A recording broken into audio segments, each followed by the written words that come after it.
अभिनंदन करें राहुल गांधी, राहुल गांधी, राहुल गांधी। राहुल गांधी जी के साथ मध्य प्रदेश कांग्रेस कमेटी के अध्यक्ष जीतू पटवारी जी, उमंग सिंगार जी भी पहुंच चुके हैं। मैं जिला कांग्रेस कमेटी के अध्यक्ष सम्मानित अपने भाई सुभाष गुप्ता जी को और फुंदेलाल मार्को जी को अनुरोध करूंगा कि सम्मानित जन जन के नेता राहुल गांधी जी का स्वागत करें और हमारे जो इस क्षेत्र से शहडोल विधानसभा से सातों जो विधानसभा के प्रत्याशी रहे हैं उनसे भी अनुरोध करूंगा कि राहुल जी का स्वागत करें। तीनों जिला कांग्रेस कमेटी के अध्यक्ष उनसे अनुरोध करूंगा कि राहुल जी का स्वागत करें। साथ में हमारे जिले के प्रभारी शहडोल के नीरज बघेल जी, जलेलाल जैन जी, अजय सिंह जी, रमेश सिंह जी, करण सिंह जी, जिला कांग्रेस कमेटी के अध्यक्ष उम्मीदवार नरेंद्र मरावी जी, उमा दुर्बे जी, सुनील सराफ जी, लखन सिंह जी, तिलकराज सिंह जी, सावित्री सिंह जी, बसंत सिंह जी, राम लखन जी, सबसे अनुरोध है कि उनका स्वागत करें। और मैं सुभाष यादव जी से अनुरोध करता हूं कि जो जिला कांग्रेस कमेटी के अध्यक्ष हैं वो सम्मानित राहुल गांधी जी के स्वागत में अपना यहां पे भाषण दें। श्री सुभाष गुप्ता जी, मैं सुभाष गुप्ता जी से अनुरोध करूंगा कि कृपा सुभाष गुप्ता जी से जिला कांग्रेस कमेटी के अध्यक्ष से स्वागत भाषण।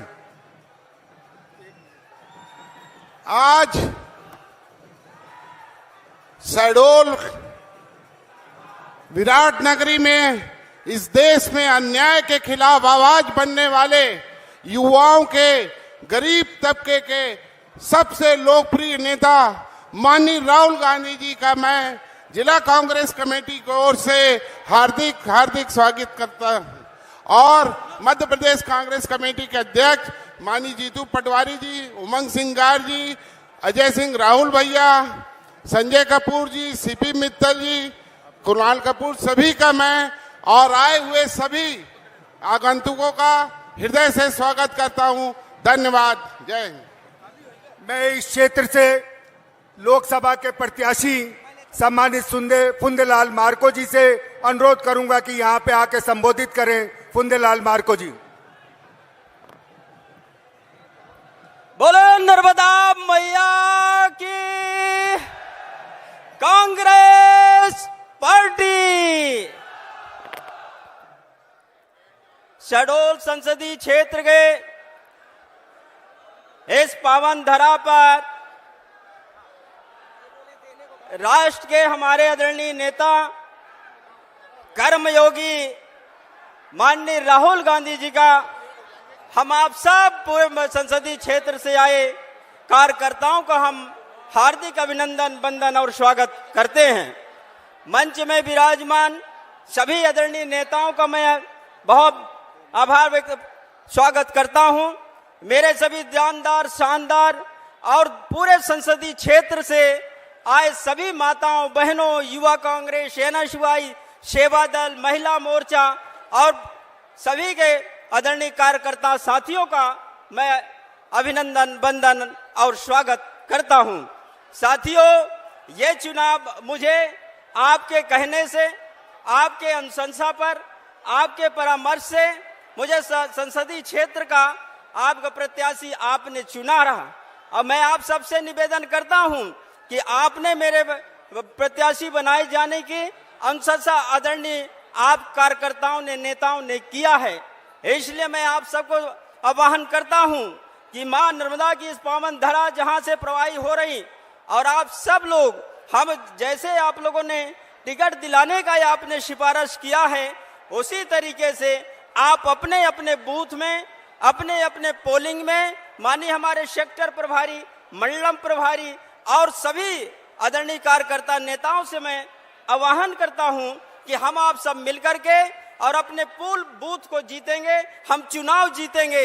मेरा बूथ सबसे मजबूत, इस नारे के साथ हम लोग आगे जाएंगे, क्योंकि जिसको सुनने के लिए अपार भीड़ आज इस मां भगवती के इस भूमि में आए हैं। मैं आप सबका स्वागत, वंदन और अभिनंदन करता हूं। कि आप सब लोग जो है अपने तन से मन से हम सब एक होकर के और इस शहडोल संसदीय क्षेत्र को हम जीतने का हम प्रयास करेंगे और जीतेंगे।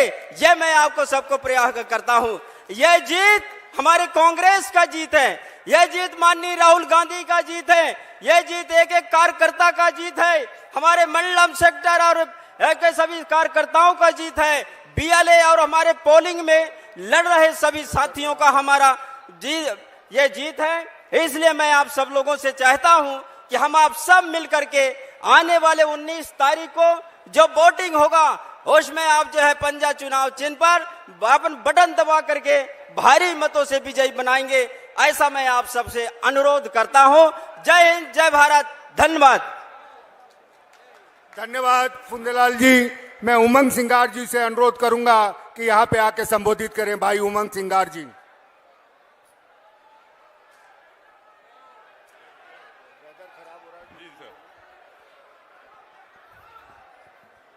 माननीय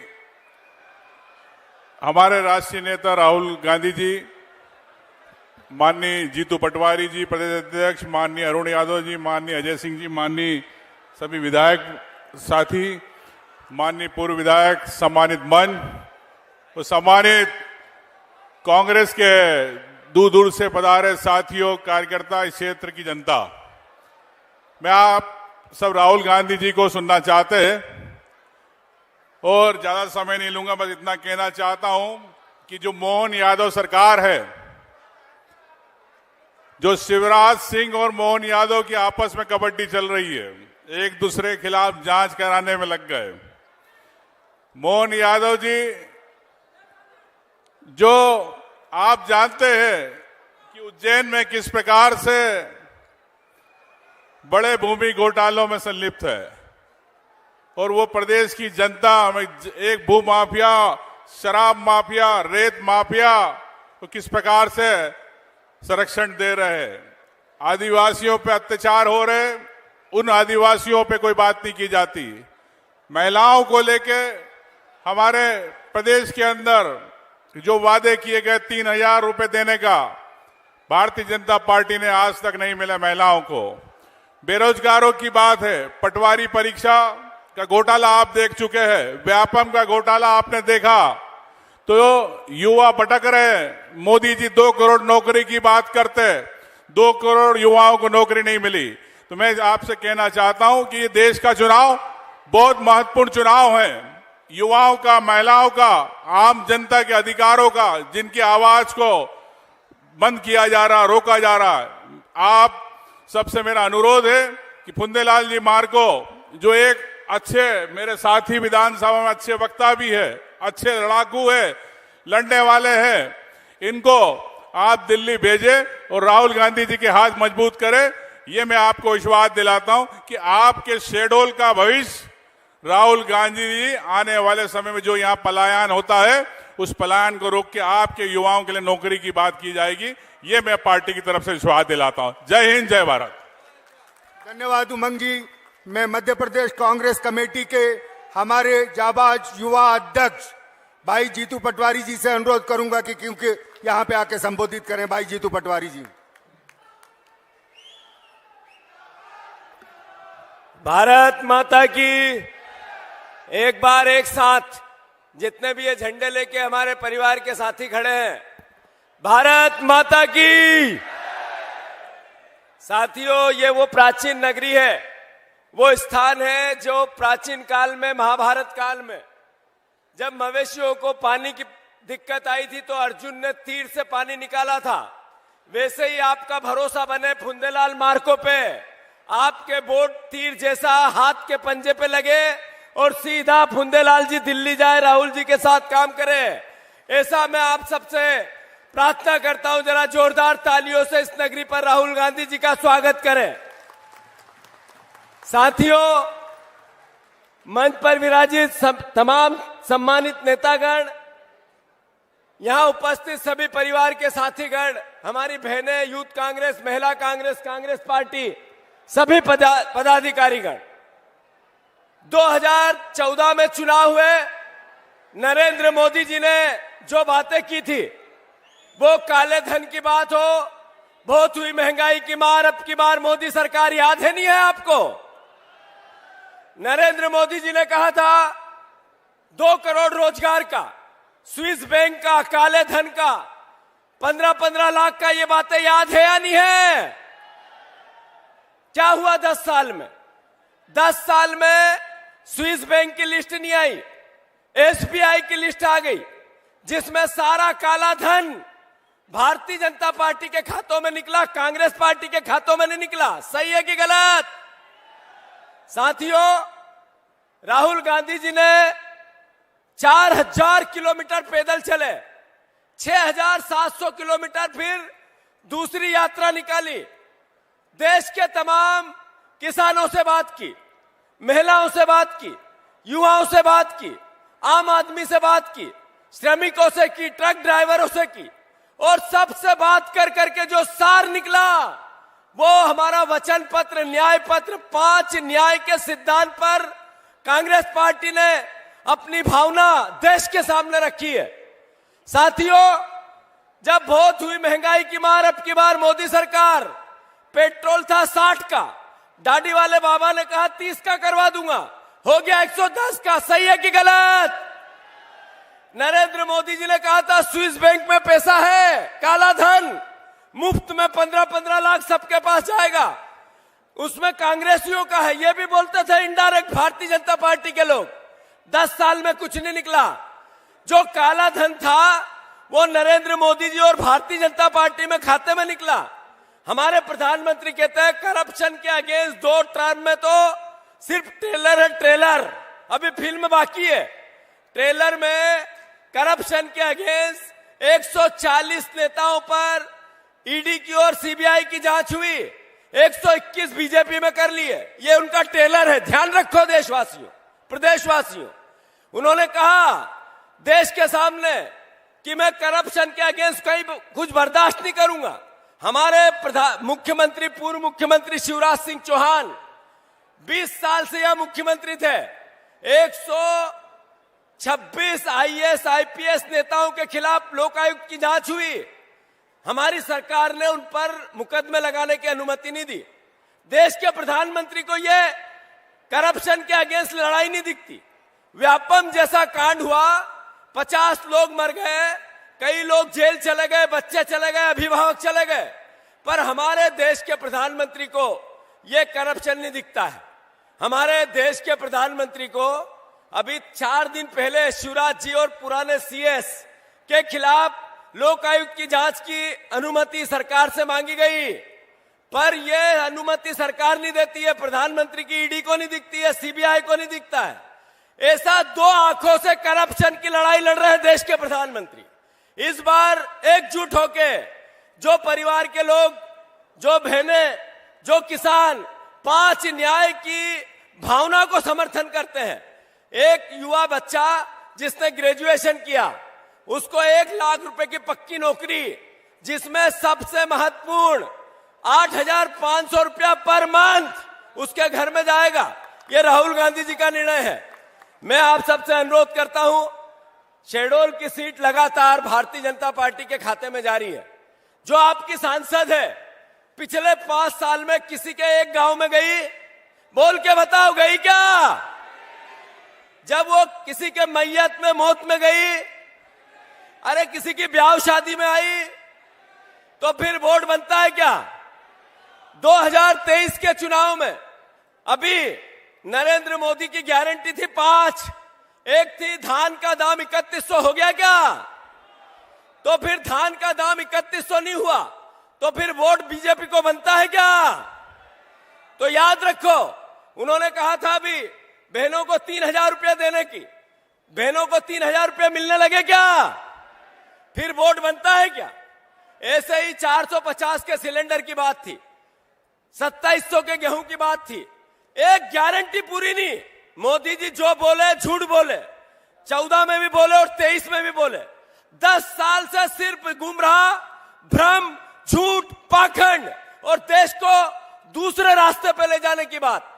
साथियों, बहुत भावनात्मक मैं आपसे अनुरोध करना चाहता हूं। यह चुनाव लोकतंत्र को बचाने का चुनाव है। संविधान को बचाने का चुनाव है, आपके वोट के अधिकार को बचाने का चुनाव है। कितने साथी बाबा साहब अंबेडकर के संविधान से प्यार करते हैं? हाथ ऊंचा करके बताओ, आगे से पीछे तक, आगे से पीछे तक। जो देश के संविधान से प्यार करता है, पूरे हमारे कार्यकर्ता दृढ़ता से भिड़ जाओ और कांग्रेस जीतेगी, पंजा जीतेगा, राहुल गांधी जी का सम्मान बढ़ेगा, कांग्रेस पार्टी और आपकी ताकत बढ़ेगी।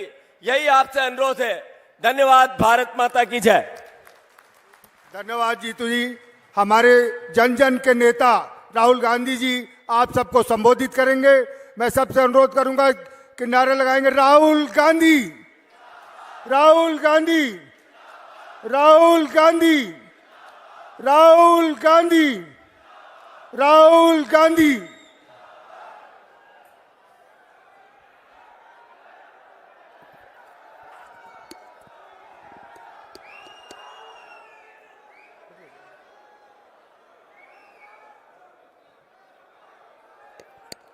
जीतू पटवारी जी, उमंग सिंघार जी, अरुण यादव जी, वे बाद में कीजिए, अजय सिंह जी, रमेश बैस जी, हमारे कैंडिडेट पुंदेलाल सिंह मरकू जी, आप सबको विश्व बंजारा दिवस की बहुत बहुत शुभकामनाएं।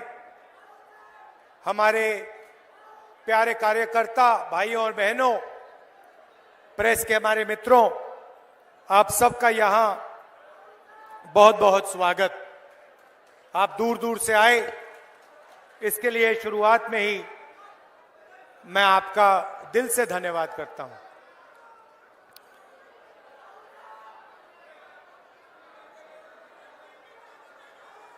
दो विचारधाराओं की लड़ाई चल रही है। एक तरफ कांग्रेस पार्टी, दूसरी तरफ बीजेपी, आरएसएस। हम आपको आदिवासी कहते हैं, वो आपको वनवासी कहते हैं। सही? हम आपको आदिवासी कहते हैं, मोदी जी आपको वनवासी कहते हैं। आदिवासी शब्द का मतलब वो लोग जो इस धरती के, इस देश के पहले मालिक थे। आदिवासी शब्द का मतलब आदिवासियों को देश में जल, जंगल और जमीन का अधिकार मिलना चाहिए। क्यों मिलना चाहिए? क्योंकि वो हिंदुस्तान के पहले मालिक और निवासी थे। अब बीजेपी कहती है नहीं, आप लोग आदिवासी नहीं हो, आप लोग वनवासी हो। वनवासी का मतलब वो लोग जो जंगल में रहते हैं। वनवासी का मतलब जो जंगल में रहते हैं,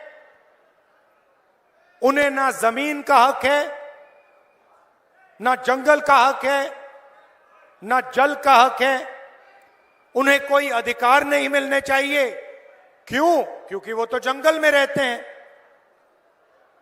तो ये फर्क है। आप सोचिए, बीजेपी के लोग आपको वनवासी कहते हैं कि आप जंगल में रहते हो। हिंदुस्तान का जंगल एक के बाद एक, एक के बाद एक, एक के बाद एक गायब हो रहा है। जंगल गायब हो जाएगा तो फिर वो आपसे कहेंगे आप वनवासी हो, आप जाके सड़कों पे भीख मांगिए, दूसरे लोगों के लिए काम कीजिए और आपको इस देश में कोई हक नहीं मिलने वाला है। तो ये लड़ाई हो रही है। हमारे लिए आप आदिवासी हो, हिंदुस्तान के पहले मालिक हो, और ये आपका इतिहास है, आपकी हिस्ट्री है। वनवासी शब्द जो है आपकी हिस्ट्री को मिटाने की कोशिश वाला शब्द है। आपके इतिहास को, आपकी भाषाएं को, आपके जीने के तरीके को खत्म करने का शब्द है। सीधी बात कहेंगे आपको कि भैया आप तो जंगल में रहते हो, आपको अधिकार कैसे मिलेंगे? जंगल में किसी को अधिकार थोड़ी मिलते हैं। तो यह फर्क है। अब चुनाव का समय है। कांग्रेस पार्टी हिंदुस्तान के गरीब जनता के लिए, आदिवासियों के लिए, पिछड़ों के लिए क्या करने जा रही है, यह मैं आज आपको बताने आया हूं। नरेंद्र मोदी जी ने 22-25 लोगों का 16 लाख करोड़ रुपया कर्जा माफ किया है। आम आदमी से आप कहो कि भैया 16 लाख रुपए कितना होता है, वो आपको बता नहीं पाएगा। इतना पैसा होता है कि आपको और हमें समझ ही नहीं आता कितना पैसा। तो मैं आपको बताता हूं, मनरेगा को चलाने में 65,000 करोड़ रुपए लगते हैं। नरेंद्र मोदी जी ने 22-25 लोगों के लिए 24 साल का मनरेगा का पैसा कर्जे में माफ कर दिया।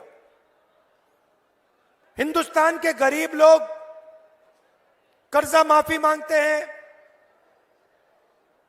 किसान कर्जा माफी मांगते हैं, स्टूडेंट्स बैंक का कर्जा माफ करने की बात करते हैं। नरेंद्र मोदी कहते हैं नहीं। मगर हिंदुस्तान के अरबपति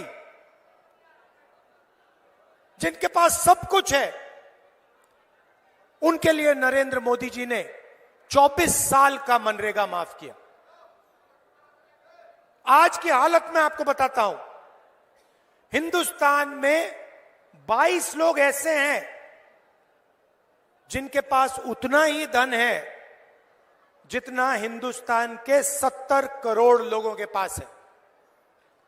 एक तरफ 22 लोग अरबपति, प्राइवेट हवाई जहाज, और दूसरी तरफ 70 करोड़ लोग। जितना पैसा इनके पास, उतना पैसा उनके पास। तो अगर नरेंद्र मोदी जी अरबपतियों को पैसा दे सकते हैं, तो कांग्रेस पार्टी गरीबों को, किसानों को, आदिवासियों को, पिछड़ों को, दलितों को, गरीब जनरल कास्ट के लोगों को भी पैसा दे सकती है। तो सबसे क्रांतिकारी कदम, शायद दुनिया में पहली बार कोई भी पार्टी ऐसा कदम लेने जा रही है। महालक्ष्मी योजना हिंदुस्तान के हर गरीब परिवार में एक महिला को कांग्रेस पार्टी 1 साल में 1 लाख रुपए बैंक अकाउंट में डालने जा रही है। हर महीने आपके बैंक अकाउंट में हजारों रुपए आएगा। 1 साल में टोटल 1 लाख रुपए हर गरीब परिवार के बैंक अकाउंट में जाएगा, महिला के बैंक अकाउंट में जाएगा।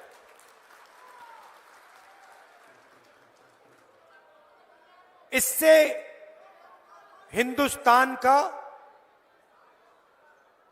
और हमारे गरीब परिवारों का की जिंदगी बदल जाएगी। क्रांतिकारी काम है। आप सोचो एक परिवार है, गरीब परिवार है मध्य प्रदेश में, मजदूरी करते हैं, 3-4 हजार रुपए की उनकी आमदनी है। हमारी सरकार आने के एकदम बाद उस परिवार को बैंक अकाउंट में हर साल 1 लाख रुपए मिलेगा। मतलब परिवार की जिंदगी बदल जाएगी। और ये हम हर गरीब परिवार के लिए करने जा रहे हैं। उन्होंने 22 लोगों का कर्जा माफ किया, हम करोड़ों लोगों की, करोड़ों परिवारों की जिंदगी बदलने जा रहे हैं। नरेंद्र मोदी जी ने नोटबंदी की, गलत जीएसटी लागू की। जो छोटे व्यापारी हैं, छोटा बिजनेस चलाते हैं, छोटी फैक्ट्री चलाते हैं, मिडिल साइज फैक्ट्री चलाते हैं, जिसमें 15-20 लोग, 50 लोग, 100 लोग काम करते हैं, उन सब का नुकसान हुआ। जीएसटी ने, नोटबंदी ने उन सबको खत्म कर दिया। नतीजा क्या हुआ कि हिंदुस्तान के युवाओं को रोजगार नहीं मिल सकता। मोदी जी की सरकार ने मान लिया कि हां, हम रोजगार नहीं दे पा रहे हैं। क्यों नहीं दे पा रहे हो? क्योंकि आप पूरा का पूरा काम 20-25 लोगों के लिए कर रहे हो। जो रोजगार देने वाली रीढ़ की हड्डी है, स्मॉल और मीडियम बिजनेस वाले, छोटे व्यापारी, उनको तो आपने खत्म कर दिया। तो रोजगार कैसे मिलेगा? सवाल ही नहीं उठता। Narendra Modi ji make in India की बात करते हैं, और जहां भी देखो made in China, made in China, made in China. तो हमने अपने मैनिफेस्टो में युवाओं के लिए दो तीन वायदे किए हैं, ऐतिहासिक वायदे।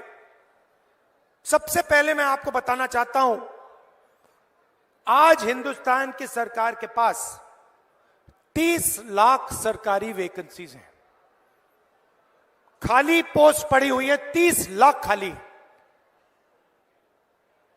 नरेंद्र मोदी जी और उनकी सरकार ये 30 लाख पोस्ट आपको नहीं देती, आपसे कॉन्ट्रैक्ट लेबर करवाती है, आपको कॉन्ट्रैक्ट से काम करवाते हैं और फिर आपको उठा के बाहर फेंक देते हैं।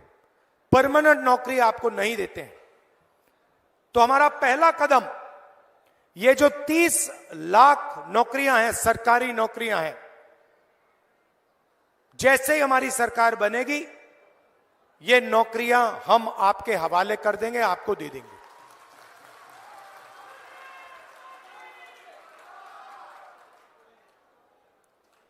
अब एक शब्द होता है अप्रेंटिसशिप, अंग्रेजी शब्द होता है। इसका मतलब मैं थोड़ा आपको बताना चाहता हूं। जो अमीर घर के बच्चे होते हैं, जो अमीर घर के बच्चे होते हैं, रोजगार पाने से पहले वो किसी बड़ी कंपनी में या सरकार में जाके अप्रेंटिसशिप करते हैं। भैया ठहर जाइए, डिस्टर्ब मत कीजिए। वो किसी बड़ी कंपनी में जाके 1 साल के लिए, 6 महीने के लिए, 3 महीने के लिए ट्रेनिंग करते हैं, काम करते हैं, और इसके लिए उनको पैसा मिलता है। आजकल हिंदुस्तान में अमीर लोगों के बेटे ये करते हैं। अब हमने मैनिफेस्टो में निर्णय ले लिया है, जैसे हमने मनरेगा किया, गरीबों को रोजगार का अधिकार दिया, वैसे ही हम हिंदुस्तान के सब युवाओं को अप्रेंटिसशिप का अधिकार देने जा रहे हैं। इसका मतलब हिंदुस्तान के गरीब से गरीब युवा को अप्रेंटिसशिप का अधिकार मिलेगा। मतलब क्या होगा? प्राइवेट कंपनियों में, सरकारों में, बड़ी बड़ी संस्थाओं में हिंदुस्तान के गरीब युवा अप्रेंटिसशिप कर पाएंगे। उनको 1 साल की ट्रेनिंग मिलेगी और उस साल के लिए उनको 1 लाख रुपए सैलरी में दिया जाएगा। और ये भैया उसको चुप करो। और ये अधिकार होगा, जैसे मनरेगा अधिकार है वैसे ही ये अधिकार होगा। जब आप अप्रेंटिसशिप मांगोगे, दुनिया की कोई भी शक्ति आपको मना नहीं कर पाएगी। तो ये हम करने जा रहे हैं। जब मैं मध्य प्रदेश में यात्रा में निकला तो बहुत सारे युवाओं ने कहा कि देखिए, हम काम करते हैं, पढ़ाई करते हैं और एग्जाम से 1-2 दिन पहले पेपर लीक हो जाता है। बेईमानी से स्टूडेंट्स बेईमानी करके एग्जाम पास कर लेते हैं और जो ईमानदारी से काम करता है वो देखता रह जाता है। इसीलिए हम पेपर लीक के खिलाफ एक नया कानून लाएंगे, सख्त से सख्त कार्रवाई होगी और जो भी पेपर लीक करेगा उसके खिलाफ एकदम कार्रवाई होगी। और जो प्राइवेट, आजकल जो नई बात निकली है कि पेपर को प्राइवेट कंपनियां चेक कर रही हैं, इसको हम बंद कर देंगे। कोई भी प्राइवेट कंपनी पेपर को चेक नहीं कर पाएगी।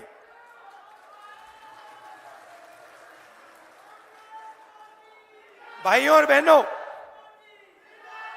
मैंने आपको महालक्ष्मी योजना के बारे में बोला और युवाओं को जो रोजगार देने की बात हम कर रहे हैं, अप्रेंटिसशिप का कानून, अप्रेंटिसशिप का अधिकार, उसके बारे में बोला। अब मैं आपको किसानों के बारे में बोलना चाहता हूं।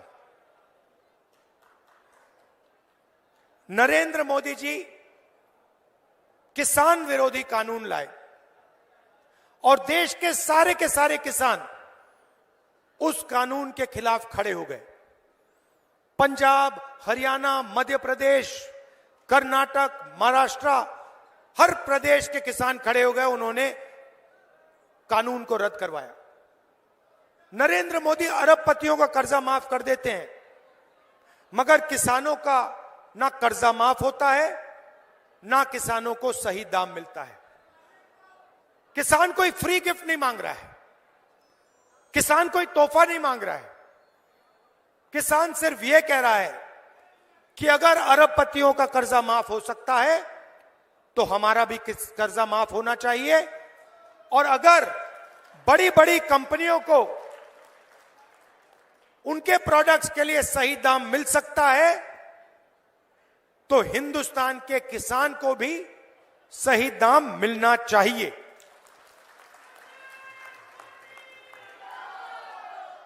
तो हमने निर्णय लिया है कि जैसे ही हमारी सरकार आएगी, हिंदुस्तान के किसान का कर्जा माफ होगा और कानूनी एमएसपी, कानूनी मिनिमम सपोर्ट प्राइस हिंदुस्तान के किसानों को कांग्रेस पार्टी की सरकार, इंडिया गठबंधन की सरकार देने जा रही है। थोड़ा सा मैं आदिवासियों के बारे में बोलना चाहता हूं। आपके लिए कांग्रेस पार्टी क्या करने जा रही है।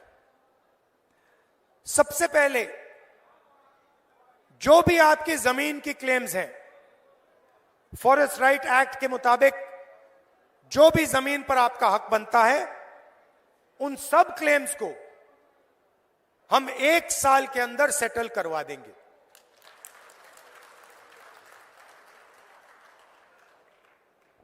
मैंने पहले कॉन्ट्रैक्ट लेबर की बात की। जब भी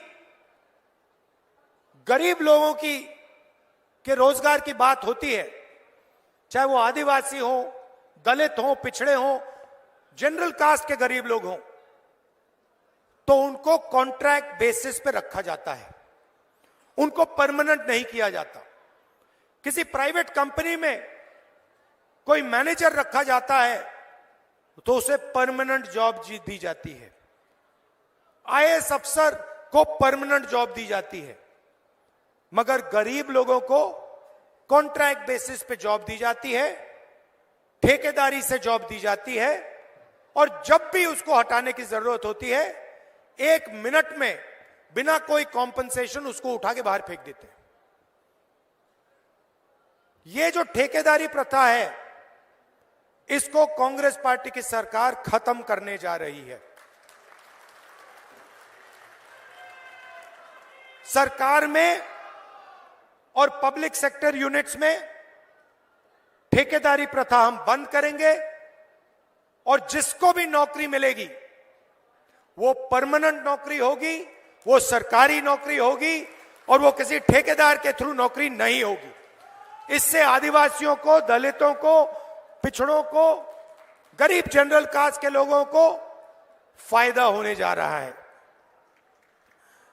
एससी, एसटी और ओबीसी की जो स्कॉलरशिप्स हैं उनको हम दुगना करने जा रहे हैं। और शायद सबसे बड़ा काम, जहां भी आदिवासियों की 50% से ज्यादा आबादी है वहां पे हम 6 शेड्यूल को लागू करने जा रहे हैं। अब बीजेपी के लोग गलत बात फैला रहे हैं,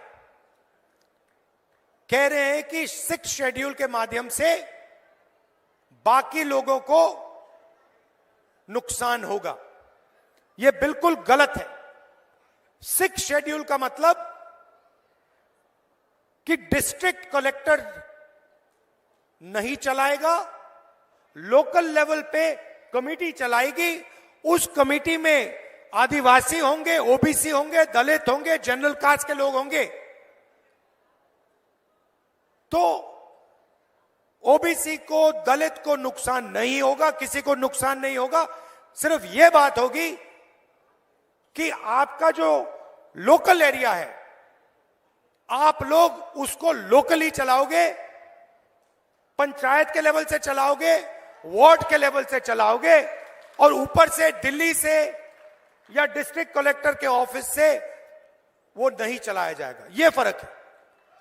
और इससे सिर्फ आदिवासियों को नहीं फायदा होगा, हर वर्ग को फायदा होगा।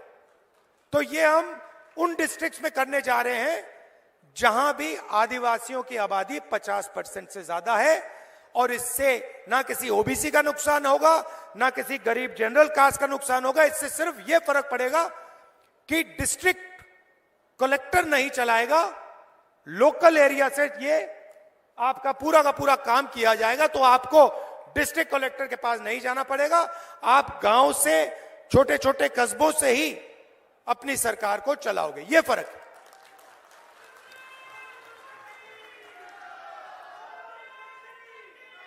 भाई और बहनों, आपने देखा होगा, मैंने शुरुआत में आदिवासी और वनवासी की बात की। आपने देखा होगा बीजेपी ने एक वीडियो वायरल किया, उसमें उनका एक कार्यकर्ता एक आदिवासी युवा पर, हिंदुस्तान के भविष्य पर पेशाब कर रहा था। आपने देखा होगा, देखा? पूरे हिंदुस्तान में उन्होंने ये वीडियो फैलाया। पहले पेशाब करते हैं और फिर पूरे हिंदुस्तान में बीजेपी के लोगों ने इस वीडियो को फैलाया, आपका अपमान किया। यह फर्क है आप में, हम में और उनमें।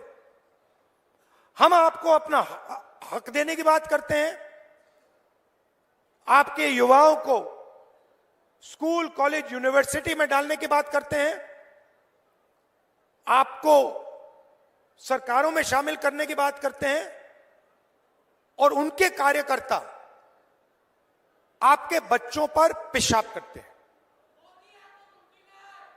तो यही फर्क है।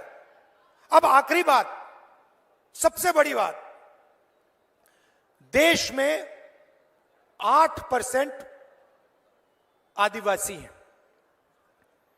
8% आदिवासी हैं, 50% तकरीबन पिछड़े वर्ग के लोग हैं, 15% दलित हैं।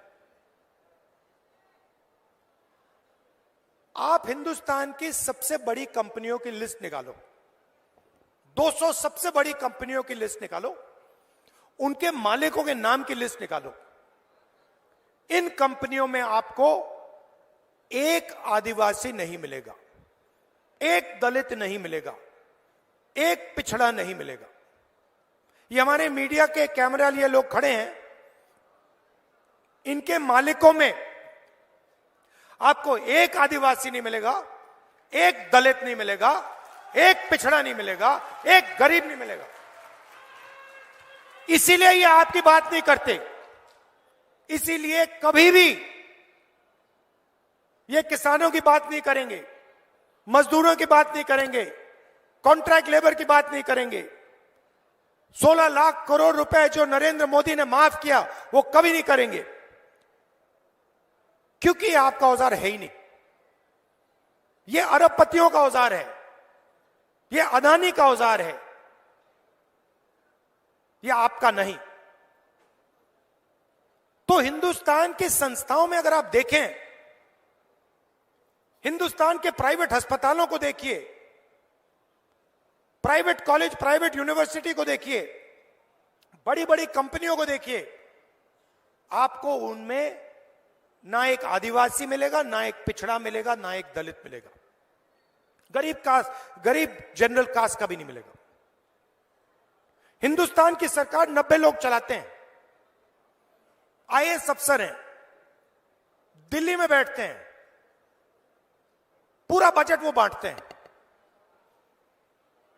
सेना को कितना पैसा मिलेगा, सड़क के लिए कितना जाएगा, स्वास्थ्य में कितना जाएगा, सड़क बनाने में कितना जाएगा, रेलवेज को कितना मिलेगा, 90 अफसर सारे के सारे निर्णय लेते हैं। नरेंद्र मोदी जी कहते हैं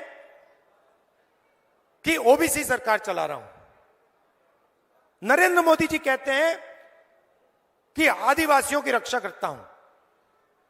भाइयों और बहनों, 90 में से एक अफसर आदिवासी है, 90 में से एक। आपकी आबादी 8%, और वो जो एक अफसर है उसको कोने में बैठा रखा है, उसको कोई जिम्मेदारी नहीं देते।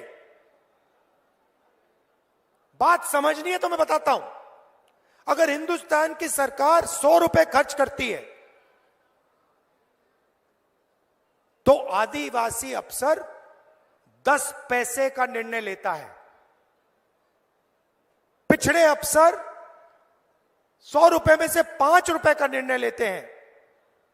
दलित अफसर 100 रुपए में से 1 रुपए का निर्णय लेते हैं। 50% आबादी, 5% हिस्सेदारी। दलितों की 15% आबादी, 100 रुपए में से 1 रुपया, और आदिवासियों की 8% आबादी और 100 रुपए में से 10 पैसे। 10 पैसे आज के टाइम में 100 रुपए में से 10 पैसे आपके। तो यह बदलना है। कैसे बदलेगा? जाति जनगणना, दूध का दूध, पानी का पानी, उसके बाद इकोनॉमिक सर्वे, धन का सर्वे। हिंदुस्तान में कितना धन है, किसके पास है, किसके हाथों में है। आदिवासियों के हाथों में कितना, दलितों के हाथों में कितना, पिछड़ों के हाथों में कितना, गरीब जनरल कास्ट के हाथों में कितना। यह करना है। जैसे चोट लगती है, आप अस्पताल जाते हो, डॉक्टर कहता है भैया एक्सरे कराओ। मैं यही कह रहा हूं, हिंदुस्तान में करोड़ों लोगों को चोट लग रही है। मैं ये कह रहा हूं कि भैया एक्सरे करा दो, पता लगा दो कि धन किसके हाथ में है, अदानी के पास कितना, कौन सी संस्थाएं किसके हाथ में है, दलितों के पास क्या है, आदिवासियों के पास क्या है, पिछड़ों के पास क्या है। अब इसमें गलती क्या है? तो तो नरेंद्र मोदी जी इससे डर क्यों रहे हैं? क्योंकि वो नहीं चाहते कि दलितों को, आदिवासियों को, पिछड़ों को, गरीब जनरल कास्ट के लोगों को उनका हक मिले। ये नहीं चाहते कि सच्चाई हिंदुस्तान के 90% लोगों के सामने आ जाए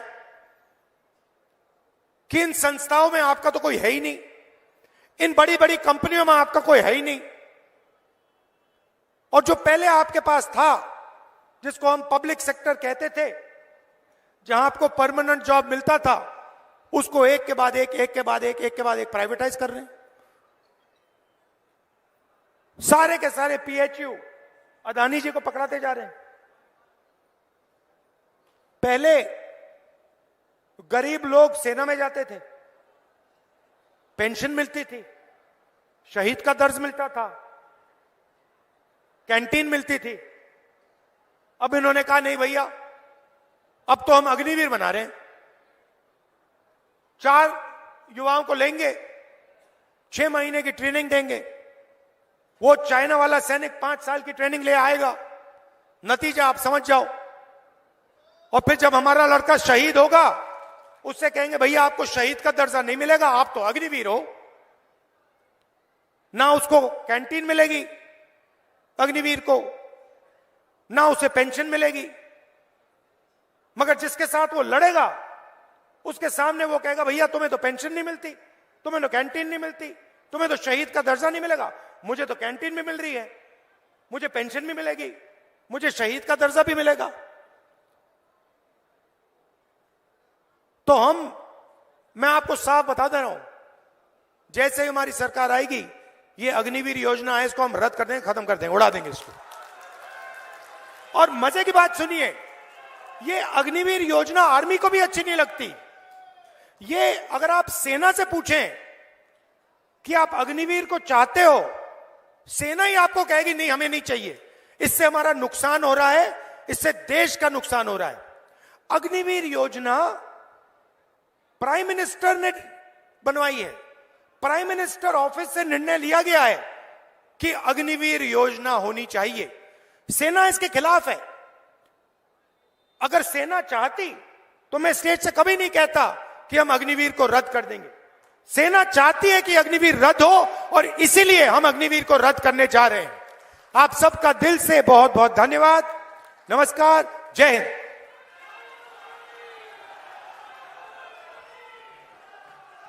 हेलो, राहुल गांधी, मैं अजय अवस्थी जी से अनुरोध करूंगा कि यहाँ पे आए हुए सभी सम्मानित अतिथियों का स्वागत कर भाषण करें और सबका धन्यवाद करें। धन्यवाद अजय अवस्थी जी।